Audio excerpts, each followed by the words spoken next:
Ese análisis consiste en que toda violencia, como hemos bien visto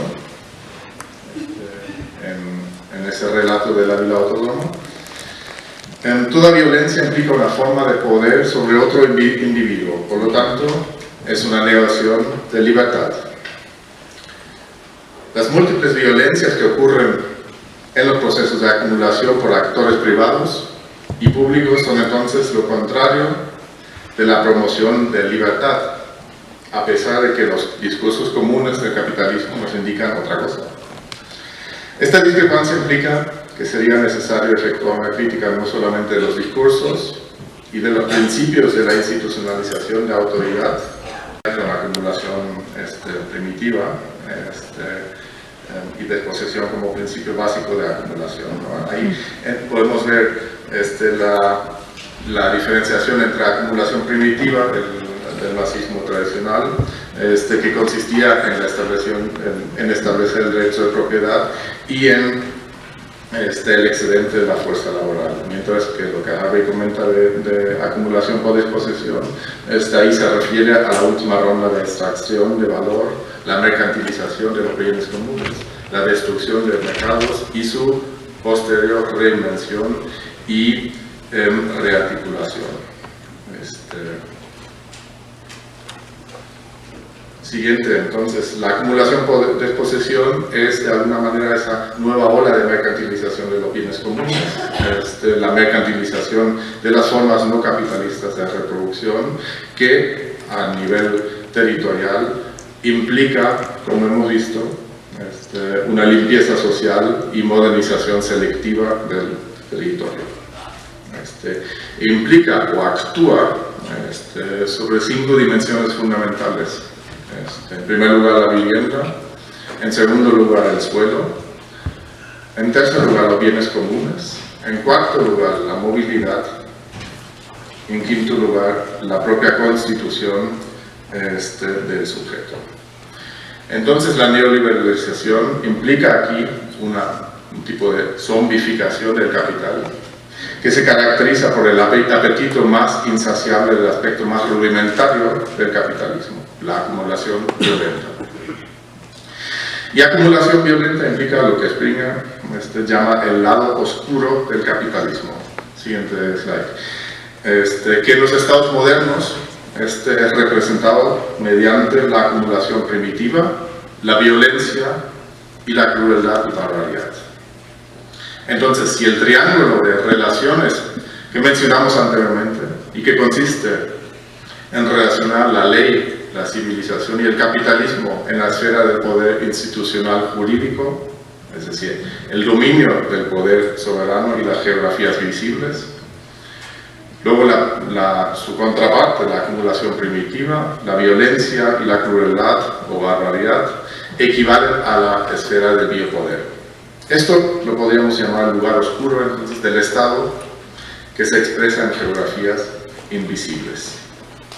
Siguiendo la argumentación de Foucault, este lugar oscuro del Estado es mucho más amplio de lo que son sus componentes visibles, y justo el hecho que la mayoría del funcionar del Estado queda invisible puede entenderse como el locus de su poder o de los mecanismos de gubernamentalidad.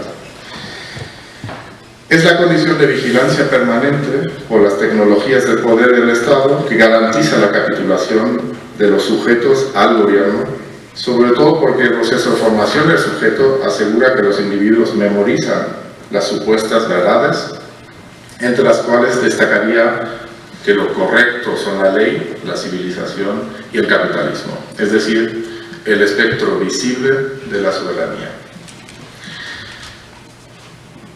Si aplicamos este principio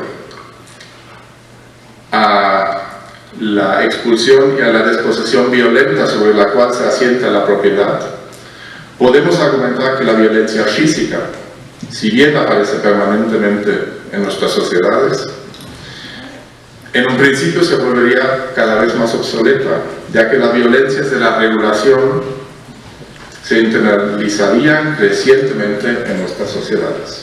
A la vez esto implicaría también que el lugar oscuro del Estado es decir, la acumulación primitiva, la violencia y la barbaridad, se vuelven cada vez menos reconocibles como componentes inherentes de la composición del Estado. De paso, pasan cada vez más a las geografías invisibles del Estado. La argumentación presentada nos relaciona con los umbrales, a partir de los cuales el estado de excepción, que mencionamos anteriormente, constituye la frontera entre lo visible y lo invisible, mediante discursos hegemónicos asentados e inscritos en nuestros cuerpos. Para ello es fundamental reconocer que el régimen de propiedad funciona para legitimar el acto violento fundacional que se ubica en el lado oscuro y que es la acumulación primitiva. En este sentido parece fundamental concebir la propiedad como violencia. La propiedad no sería posible sin que se ejecuten procesos de acumulación o desposesión, y ambos no se pueden pensar sino una violencia organizada mediante los principios organizativos y jerárquicos de nuestra sociedad. Entonces es la ley la que ata discursivamente la trinidad entre propiedad, acumulación o desposesión y violencia. A consecuencia, sus correspondientes geografías violentas deberían reconocerse en los tres niveles de la formación legal: su origen, su legitimación y la implementación. En este sentido, la base de la autoridad siempre es la violencia, y la ley no es solamente violencia organizada, sino también, en términos de Bourdieu, violencia simbólica, ya que es una herramienta política que define violencias particulares como legítimos e invisibles. A esta altura, me parece importante, no sé lo que veis aquí arriba, pero debería haber algo de desposesión, me parece importante profundizar nuevamente en el término de desposesión, y esta vez recurriendo al discurso de Judith Butler. Ella nos indica que la desposesión, como medio de separar individuos de los medios para sobrevivir, no es solamente un problema de la privación de tierras, sino también de violencia subjetiva y epistémica. Esta lógica violenta que rige la desposesión busca reafirmar la idoneidad de la espacialidad y subjetividad existente, a la vez que las desafía de tomar su propio lugar en lugar de tomar lugar. Butler entiende que si uno está obligado a dejar su propio lugar, el mantenerse en el lugar es precisamente un acto de resistencia, mediante una serie de actos que implican una reterritorialización de forma radical. En otras palabras, quedarse física o metafóricamente, tal como lo hemos visto en la vida autónoma, en un lugar que a uno supuestamente le pertenece, implica rechazar el lugar que uno ha sido asignado por el lado oscuro del capitalismo. Mantenerse en un lugar significa un acto que se requiere, a mi juicio, plantearnos la posibilidad radical y la necesidad de alterar los términos que definen lo político en nuestros tiempos. Y para ello me gustaría efectuar una reflexión con Rancière sobre la cuestión del consenso neoliberal o el discurso único hegemónico que él define como consenso postpolítico, ¿no? O constelación postpolítica, o con Zizek podríamos hablar de antipolítica, ¿no? Y donde el consenso postpolítico pues solamente es una parte de lo que podría ser el propio campo político en nuestra sociedad. Rancière distingue como acto político, como lo político, la capacidad del ser humano de desarrollar y transformarse en un ser que tiene la palabra, el logos, mientras que los animales solamente tienen voz, ¿no? Es decir, el logos manifiesta, mientras que la voz indica solamente alegría o dolor. Y nos indica que la dominación durante el periodo neoliberal, eso se podría discutir si en otros momentos habría sido de forma diferente, ¿no? Implica una pérdida de logos, implica una pérdida del logos. Ahí entra en juego, siguiente slide, la diferenciación entre política y policía, ¿no? Donde él indica que la gobernanza mediante la cual se rige nuestra sociedad urbana implica, o lo define mediante el término de policía, y que solamente en los conflictos se desarrollan momentos políticos en los cuales se articula el disenso como mecanismo fundamental para transformar la voz en logos, ¿no? Y aquella transformación de voz en logos, y a través de la desobediencia y el disenso, produce nuevas subjetividades. Mediante aquello, como podemos ver en el gráfico, que solamente tiene los puntos, se puede imaginar la transformación del propio consenso postpolítico mediante posiciones que van más allá del consenso previo, donde el consenso puede variar y moverse hacia un lado o hacia el otro, en el caso negativo. Bueno, esto lo quisiera tomar para entrar en la última fase de mi exposición, en realidad la penúltima, en donde quisiera comenzar a discutir sobre el rol de la ciudadanía en los procesos de reapropiación del espacio público, ¿no?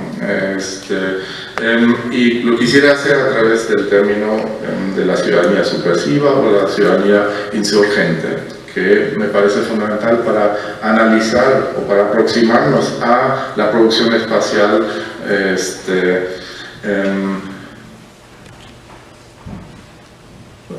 de la producción espacial desde las ciudades latinoamericanas. Ahí nos acercamos a un debate sobre las prácticas contrahegemónicas, ¿no? Sobre todo ejecutado por comunidades marginalizadas, las clases populares, que implican una serie de relaciones múltiples y cambiantes, es decir, flexibles entre ciudadanía, autoridades estatales y agentes de planificación. Y la creación de un montón de espacios informales que de alguna manera encarnan y expresan materialmente la insurgencia ciudadana. Representan a la vez la rebelión de base contra la autoridad del Estado y presentan una oportunidad de manipular a los habitantes que estabiliza las propias relaciones políticas de poder, por lo cual vemos, tiene su bueno y tiene su malo, como todo, en la propia dialéctica sobre los procesos sociales. La ciudadanía subversiva o insurgente no solamente se produce en espacios típicos residenciales de las clases populares, sino que excede el territorio de hábitos de un urbanismo subalterno. Implica la producción de espacios que conectan las supuestamente separadas geografías de lo formal y lo informal. Y a partir de ahí surgen una serie de preguntas que me parecen importantes, como por ejemplo, ¿qué geografías emergen a partir de las prácticas subversivas y diferentes formas de microresistencia? ¿Y cómo podemos conceptualizar ciudadanía para mejor entenderlas, esas prácticas? Entonces, ciudadanía es ahí más que un estatus formal o legal, o una membresía de comunidad que se define territorialmente. Y tenemos que incluir en ese debate también que los límites de ciudadanía en América Latina están ciertamente contenidos por múltiples jerarquías, sean de índole racial, de género, de clase, y también de lugar y de espacio, ¿no? Y esto nos hace preguntar cómo, desde una perspectiva analítica, cómo se constituye ciudadanía en y a través del espacio, en y a través de prácticas y discursos espaciales, tales como las hemos visto en el vídeo anteriormente. Ahí podemos acercarnos hacia una comprensión postcolonial y relacional de la espacialidad y ciudadanía, y entender la comunidad y la ciudadanía como sitios de contestación y lucha,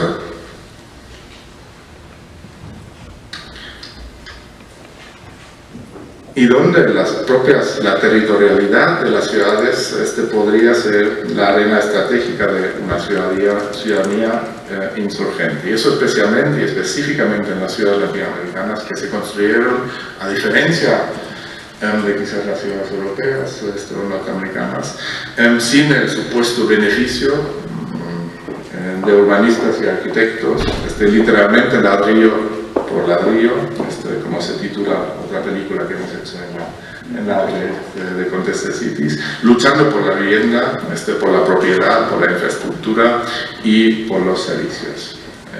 Entonces, en las ciudades latinoamericanas la propia informalidad ha producido terrenos específicos de habitar, terrenos específicos de subsistencia, autoorganización y de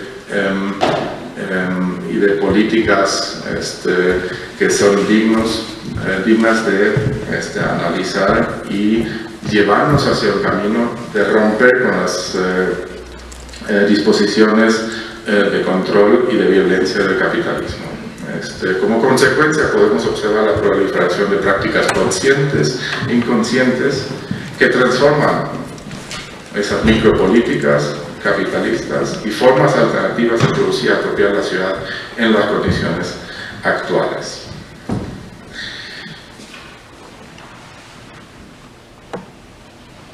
Y esto me da lugar, y ya no sé lo que se ve aquí arriba, al quinto paso de mi argumentación, y este sí es el último, el cual quiero cerrar, que versa fundamentalmente sobre la cuestión de cómo imaginar la ciudad, más allá del capitalismo, y más allá de la violencia, de la acumulación por desposesión.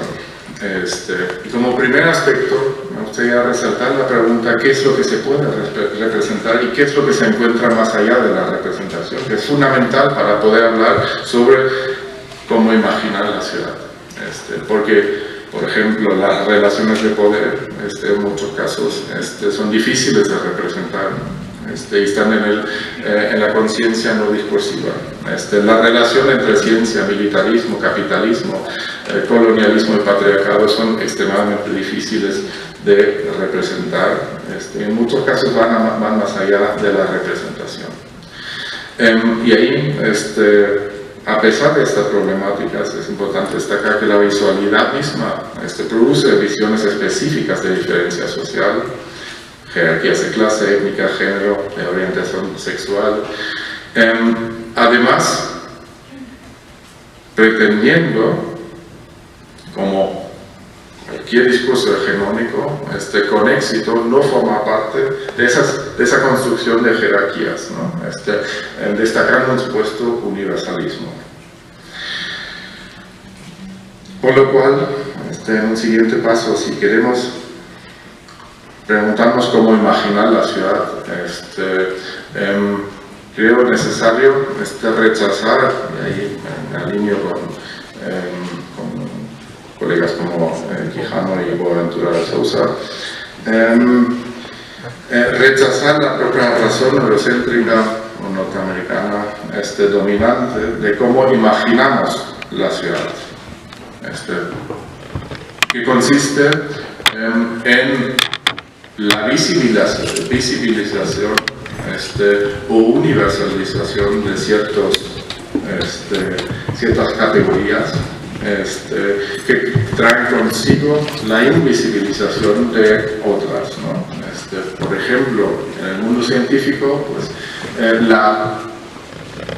mediante la transformación de la ciencia moderna y la autocultura de criterios únicos de verdad y calidad estética, implica que todo lo que el canon no legitima o reconoce es declarado inexistente. Entonces, lo científico tiene su contraparte en el ignorante,